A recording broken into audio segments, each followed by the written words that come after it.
This happened on New Year's Eve, 2017. The year had been rough, but this night would be one I'd never forget. From Ohio, just outside Cleveland, and had just finished a semester at the University of Rochester. I had to stay an extra week for personal reasons, which meant I spent Christmas pretty much alone. Honestly, I was already in a bad mood before I even boarded the plane. Huge Browns fan, and while I was at the airport waiting for my flight home, the Browns played their last game of the season. Guess what? They lost. Again, to finish the season winless, 0-16. It was devastating. I'd been a fan for my entire life, and there was something about that defeat that gnawed at my soul. The worst part? I think we were the first team to go completely winless since the 1980s. And not exactly the kind of thing you want to celebrate, right? To make matters worse, my flight got delayed. This ruined the whole plan for New Year's Eve. My family had intended to drive to my cousin's house together and to ring in the new year, but now everything was messed up.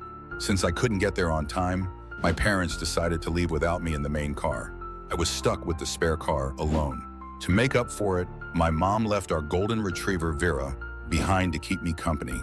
She was always a good companion, and I figured she'd help take the edge off my mood, even though the drive was going to be a lonely one. When my Uber dropped me off, it was close to 10 o'clock. The house was already locked up, and I wasn't in the mood to unpack my things. I just threw everything in the car, let Vera out of the house, and started the drive. The road was just a long stretch of Ohio backwoods, barely lit by the dim glow of my headlights and the occasional farmhouse off in the distance. It wasn't snowing much, just a light dusting, which was fine since I hated driving in heavy snow. The cold was biting, but I was used to it. Vera was settled in the passenger seat, occasionally whining, but I figured she was just being her usual needy self. That's when I realized something. She was pacing, not wanting to sit still. She needed to go to the bathroom. I groaned. There wasn't much I could do, so I pulled over as soon as I saw a small clearing on the side of the road. The moment I stopped the car, I noticed just how dark it was out there. Not a single light for miles. If it weren't for the few patches of white snow, I wouldn't have seen anything. My breath formed clouds in the air as I stepped out into the freezing night, hands shoved deep into my pockets to keep warm. Vera seemed unaffected by the cold. Classic golden retriever. I let her out without even bothering to leash her, and she wandered around the trees, taking her sweet time. But then I heard it, a loud crashing sound from the woods. It wasn't a branch breaking. It sounded heavier, like something or someone was moving deliberately through the trees. I froze. My heart skipped a beat. The sound was deafening, like a grown man sprinting through the forest. My blood ran cold. I stood frozen, squinting into the darkness, but I couldn't make out anything beyond the first few trees. Suddenly, Vera bolted. No warning, just ran straight into the woods. I called her name over and over, but she didn't come back. Heart started pounding. My breath was shallow and my hands were shaking. I couldn't let her stay out there. My mind raced. Without thinking, I ran after her. The only light I had was the weak beam from my phone's flashlight and the glimmer of snow underfoot. The forest was pitch black. I could barely see where I was going, stumbling into trees and branches. I kept calling out for Vera, the panic rising in my chest. Something was chasing her. I didn't know what, but I couldn't let it catch her. I kept running, every nerve screaming for me to stop, but I couldn't. My lungs burned as the cold air froze my throat. I nearly collapsed, exhausted, but I pressed on. Then I saw her. Vera, crouched low and shivering, her tail tucked between her legs. She was terrified. I knelt down to her, relief washing over me. As soon as I did, the terror struck me anew. We weren't alone. We were still in the woods, and there was something out there. I didn't have time to think.